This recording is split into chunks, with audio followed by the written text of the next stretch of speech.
السلام عليكم ورحمة الله وبركاته. ازيكم حبايبي؟ عاملين ايه؟ معكم اسماء الجندي، وتعالوا النهاردة نعمل احلى صينية كيكة بطريقة سهلة جدا وبسيطة ومقاديرها مظبوطة.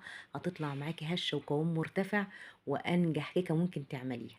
يلا على طول نخش على المقادير. بس لو اول مرة بتشوفيني اعملي اشتراك في القناة وفعلي الجرس عشان يوصلك كل جديد، ولايك وشير للفيديو. طبعا يا جماعة الكيكة ما بنقدرش نستغنى عنها، يجي الشتا كده فعلى طول نخلصها نعمل غيرها.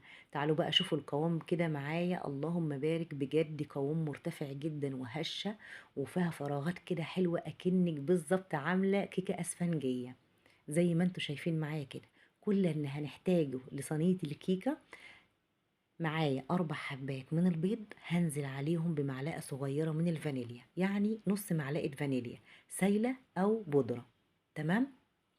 وهننزل كمان بمعلقة خل علشان دي مادة رافعة، وكمان بتشيل زفرة البيض، وكمان ذرة ملح، يعني حاجة كده بين صوابعك بسيطة جدا. هنبتدي بقى نضربهم كده كويس جدا، ونكون محضرين كوباية سكر. الكوباية اللي هنعاير بها السكر هي اللي هنعاير بيها المادة الدهنية وكمان اللبن معانا. نزلت بكوباية السكر كده، ومضرب يدوي عادي، يعني مش شرط المضرب كهرباء، مضرب يدوي خلاط بأي طريقة هتطلع معاك إن شاء الله ناجحة. يبقى نزلنا كده بالسكر وضربناه كويس جدا لحد ما داب. ننزل بقى بكوباية زبدة على زيت، المتاح عندك أي مادة دهنية. تمام. نضربهم كده كويس جدا، ونكون محضرين كوباية لبن. وكوباية اللبن يا جماعة كل الحاجات دي خارج التلاجة، يعني تكون بدرجة حرارة المطبخ عندك. محضرة كوبايتين دي نخلهم كويس جدا، وكمان معايا كيس بيكنج باودر زي ما انتوا شايفين كده. مقاديرها سهلة جدا وبسيطة، وامشي على الخطوات دي بجد هتطلع معاكي سهلة جدا، اكنك كده عاملة كيكة اسفنجية. نضرب كل المكونات الحلوة دي كده كلها مع بعضيها. تمام. لحد كده ما الخليط ما يبقاش فيه اي تكتلات تماما.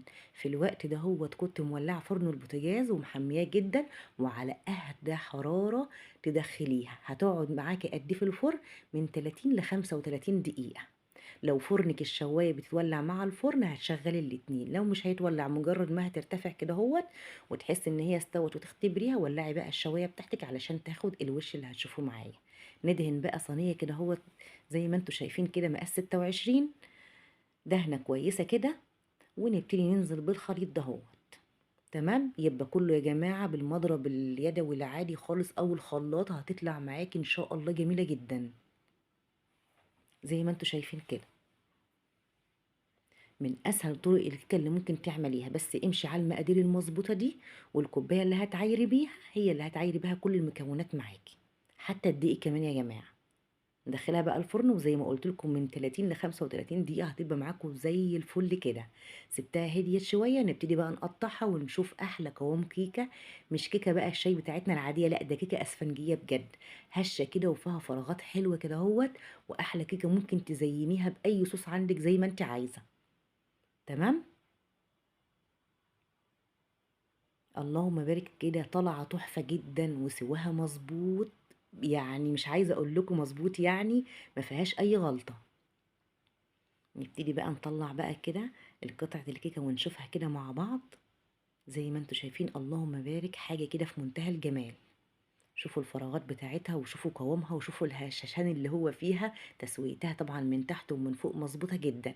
يا رب الفيديو يكون نال اعجابكم، واسيبكم في رعايه الله، والسلام عليكم ورحمة الله وبركاته.